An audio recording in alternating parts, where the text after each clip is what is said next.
So today we're going to be installing the Rippin Moto chain sprocket kit. So this is when you're running a fat tire on either a rear fat tire, either on a Eride Pro or a Surron, this kit works for. And so this is what comes in the box. So you're gonna have the belt side, sprocket side.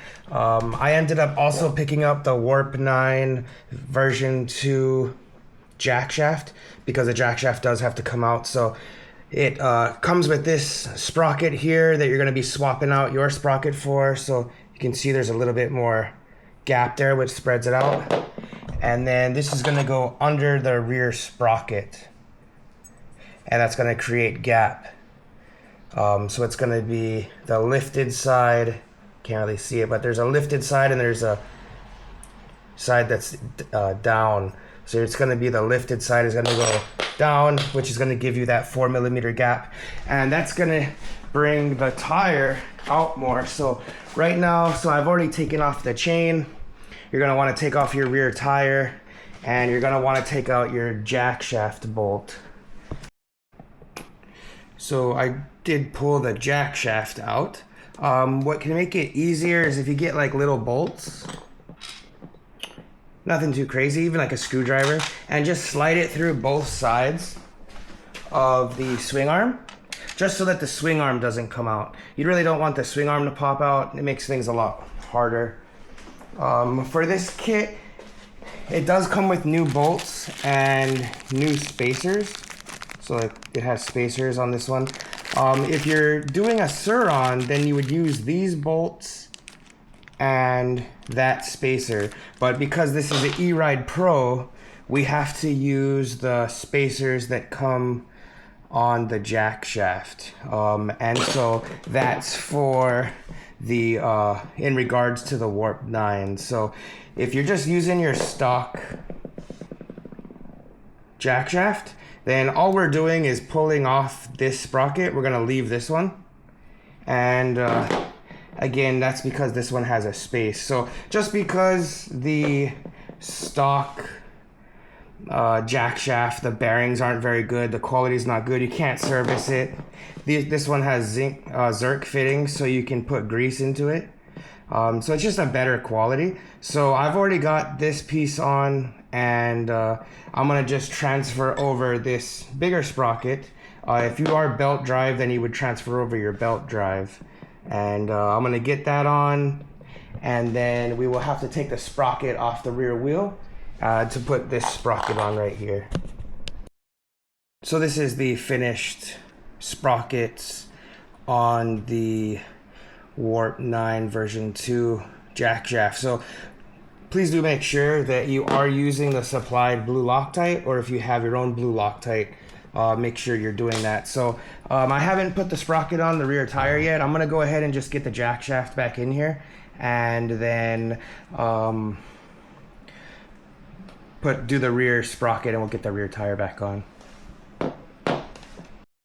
So I finally got the jack shaft back on. I struggled with it for about 45 minutes until I finally just shaved down the stock spacers.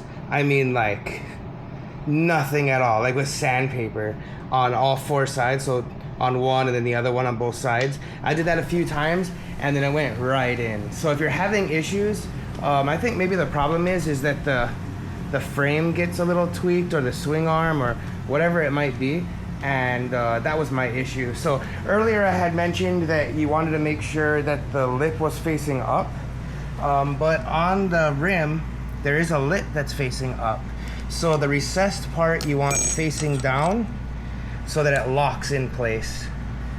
So yeah, you just want the recess down, and the lip you want facing in the upwards position. So now that we got that on, we'll put our sprocket on, and they do give you longer bolts. So let's see how much longer they are. So I'm gonna try to show this as best as I can, but the black bolts sit higher. There we go. They sit just like a millimeter higher than the axle bolt, and the titanium bolts actually are just lower than this, so the bolts provided will not work. You would have to shave these down, and I'm not going to do that. I'm just going to run the titanium bolts. Tire back on, and I fully tightened the axle. I wanted to make sure before I put the chain on that there wasn't going to be any clearance issues. As you can see, so let's see right there, I mean we're like a millimeter from touching. So on the inside right there, I mean, yeah, like half a millimeter. I mean, it's like nothing. So you do have to use smaller bolt heads or it will not clear.